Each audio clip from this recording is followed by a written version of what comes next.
Hey everyone, it's Ben Hardy here, and in today's video we're going to be talking about the long-term resale value of the Ram TRX. Now before we get into the video, I do want to mention, if you want to save time and money the next time you purchase a car, link to my car buying guide in the description down below. The price will be increasing at the, beginning of next month, May, and so yeah, if you want it at the lower price, get it now. Let's get into the video. So in the last video, I talked about how Ram is not going to discontinue the TRX, that they're going to continue to produce it. And I got a lot of questions asking about values with the TRX. A lot of people asking, hey, Ben, is the TRX going to lose a massive amount of value since Ram is going to discontinue it? I think this is a great question, so that's why we're making this video about it. But I do need to put a disclaimer that this is based on research that I've done and stuff that I've experienced with buying and selling cars. And so this ultimately is going to be, I guess, what you'd consider an opinion, because I can't predict the future. Nobody can predict the future. So here's the Ben Hardy opinion on what's going to happen. I think the best way to explain this is to compare it to the stock market. I know, really exciting comparing Ram TRXs to the stock market. But anyways, if you look at certain companies within the stock market over a long enough time frame, then those companies go up by a massive amount in terms of their value. But then if you zoom in and look over a short time period, you probably see quite a bit of up and down volatility. I think the TRX is going to experience a similar situation. Now, obviously, there's going to be factors that will, influence the price on the TRX in the short term and in the long term. And here's what I think is going to happen. In the short term, I think there's going to be ups and downs with the price of the TRX based on production numbers. So if Ram is able to keep up production with the TRX, they're able to fulfill orders that will be enough for demand for the truck, then values on used TRXs will obviously go down because there'll be less demand for used TRXs. So I think that's the first thing that'll kind of affect the price month to month, in the short term, right? And then the other thing could potentially be gas prices, but most people purchasing TRXs they're affected by gas prices, but it's not a large enough portion of their income from a percentage standpoint that they really care. People that are buying TRXs can afford to fill up gas in the TRX, whether it's $2 a gallon or $6 a gallon, right? So gas prices could affect TRX values slightly, but I don't really see that being a thing, judging by the buyer base of the truck. And then obviously another thing affecting it in the short term from a value perspective is going to be the fact that Ram is going to continue to produce the TRX.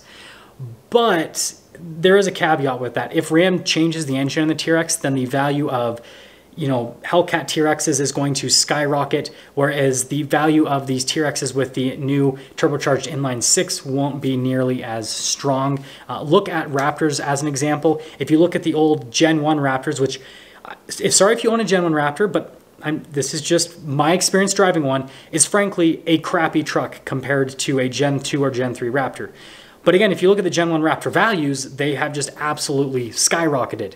And it's because people want a V8 so bad that they're okay with driving an inferior truck from a performance standpoint to get a V8. And so the TRX having amazing performance and a V8, right? It just checks all the boxes. And so, yeah, you can see the value of the V8 TRXs would just skyrocket. Whereas, a twin turbo inline 6, it's still going to be a great powertrain, and I'm sure that it'll move the TRX in the way that's exciting and fun off-road and on-road too. But it just doesn't have the same level of excitement as the V8 TRX. And so that's another thing that could potentially affect the values in the short term, right? Is just if Ram switches out the engine. But again, that's all in the short term, and I think that's in the next 1 to 5 years where you're going to see quite a bit of fluctuation in terms of the value. But if you are planning on keeping this truck for a long time period, so 10 plus years, then I think that we're going to then have a massive increase in value in a longer time frame with the TRX, because Ram will eventually discontinue the TRX, right? Because they'll make a new body style Ram truck eventually, right? We'll go away from the DT to a new body style. So we'll go from the 5th gen Ram to the 6th gen Ram. Holy crap, I can't talk today. We'll go to the 6th gen Ram, and maybe they'll make a TRX for that generation, but if they do, it'll probably be fully electric, and or for sure a hybrid. So completely different than the Hellcat TRX. And at that point, then once there is no way to get a brand new TRX with a Hellcat powertrain, once it's like, yep, the cutoff is the cutoff, then that's where I see that, you're going to have in the short term, so you're going to have like that beep, boop, beep, boop, beep, boop, right, with the up and down fluctuations. And then once that happens where it's like no more Hellcat TRXs brand new, then you're going to see like this exponential price increase. And then I think it's just going to kind of level off from that, because you'll have the, the people, like the FOMO people will be like, oh crap, I can't get one anymore. And then, buying pressure will just like a stock, right, will just go crazy. And then everyone that wants it will have bought in and the values will be really high, and then they'll just kind of trade flat because, you know, people either keep them long term or, you know, the people that are selling them will be like, well, maybe I'll sell them, and people are gonna be like, well, I really don't want to pay much more than what they're going for now, right? Supply and demand will kind of even out the market. And so again, that's just my personal guess based on research and personal experience and what I've seen happen with the Gen 1 Raptors. Because if you looked at the Gen 1 Raptors prior to COVID, because COVID's increased the value of every single car, so it's kind of hard to use COVID as like a way to look at car values. If you looked at Gen 1 Raptor values prior to COVID, they did a similar thing where like while they're still being produced, they were kind of like going down in value and there was like fluctuations here and there. But then as soon as they stopped getting produced and Ford was like, EcoBoost Raptor, then Gen 1 Raptor values kind of started to slowly climb up, and then they had like this exponential spurt, and then they just kind of like leveled off, and it was like, here's the price of Gen 1 Raptors. They're not going to be any more expensive, but they're never going to be as inexpensive as they were in the past.